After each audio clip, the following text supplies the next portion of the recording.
The Common Folk's Chronicle. As told in whispers, songs and tavern talk across the kingdom of Indra. Compiled by the wandering sage Wimbley, the best sage ever.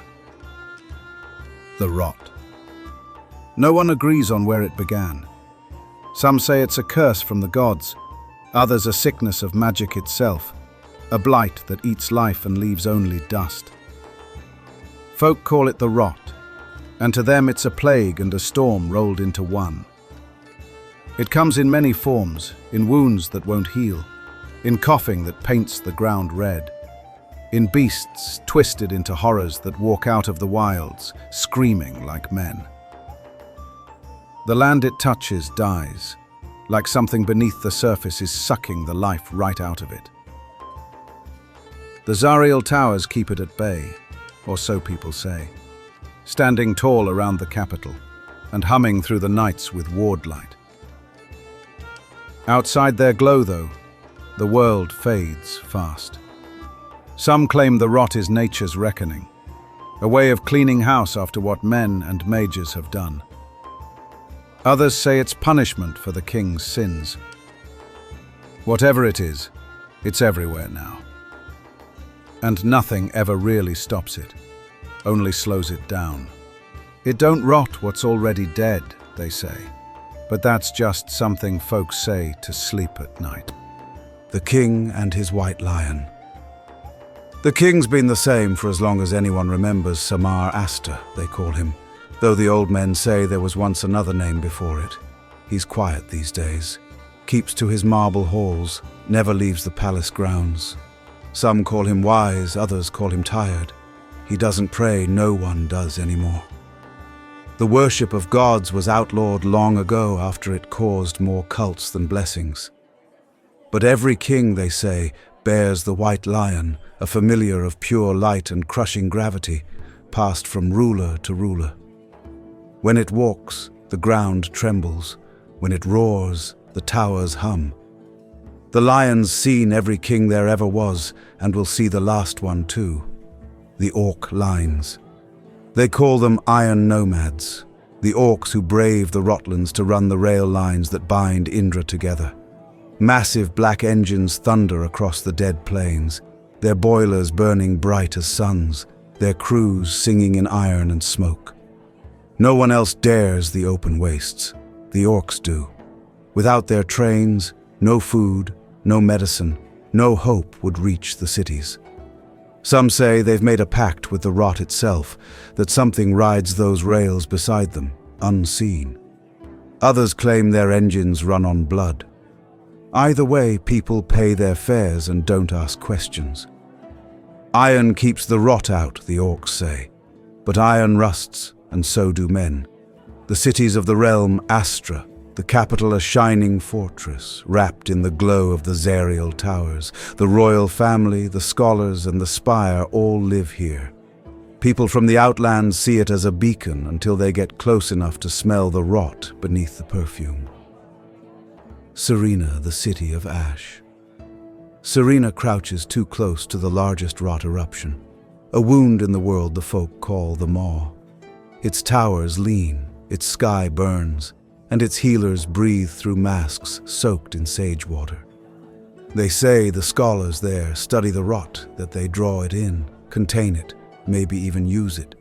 No one knows what they're building, but the ground shakes sometimes, and folk whisper of shapes moving beneath the soil. Serena burns slow, but it never goes out. Polis, the iron hold. Where Serena studies, Polis fights. The walls are high and lined with ward steel, and every street smells of oil and blood.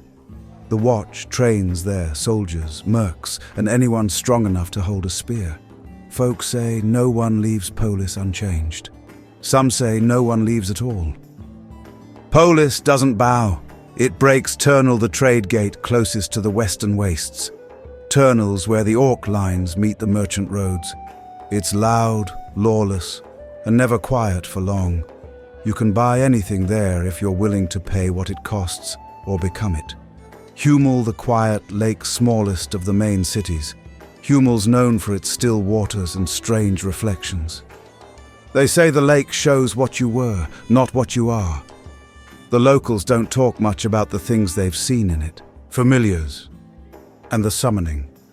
Every child in Indra knows the flame comes at 8. They're brought before a mirror, a circle of ash, and a single white candle.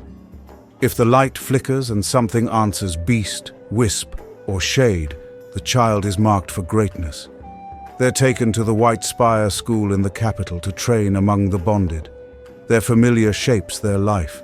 Falcons for scouts, wolves for knights, serpents for mages, crows for spies. The gifted learn to fight the rot and defend the towers. But if nothing answers the call, well, the spire only keeps what's useful. You're born once of blood, once of bond.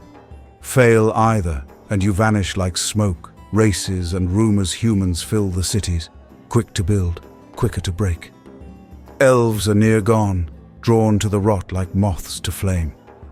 Half-elves carry bad luck, or so they say. Dwarves hammer and forge in their deep halls, pretending not to see the world dying above them. Halflings serve, gnomes sicken, and don't believe the stories of the horned ones there, just that stories. Orcs run the rails and never stop moving. Ask no elf the time, no dwarf the truth, and no orc the price. The Crimson Lotus. Every city has its shadows. The Crimson Lotus are said to own most of them, a guild that trades in everything from secrets to slaves, drugs to death. Their crown jewel is Gips, a powder that sharpens the mind and quickens the hands for a while. Too much, and you start to twitch. Too long, and you start to forget who you were. If the lotus offers you a bloom, best not to smell it. Personal notations. These are some of the more crazy things I have heard in my journeys. Some I even tried to confirm with my own eyes, alas. These endeavors proved fruitless. But I leave them here nonetheless. The rot started with the king, spoken to me by a homeless man in Serena. I tried to get more information, but the man was obviously high on Gips. No further investigation needed. The White Lion isn't alive. It's what's left of a god. Also, from my time in Serena, I can see now why they call this place a city of mad men. The look in her eyes, I've seen dwarven craftsmen that have seen more sleep. Still worth an attempt to follow up on when I'm in the capital. The orcs trade with ghosts. Now, this is downright poppycock. They do no such thing. It's just a combination of luck and pure brute will. Familiars don't die, they just wait for their summoner to come back. This one scares me. We don't know a lot about the summoning and are constantly seeing new familiars. But if this is the case, does that mean we are trapped in some loop and we will never be free? I need a drink.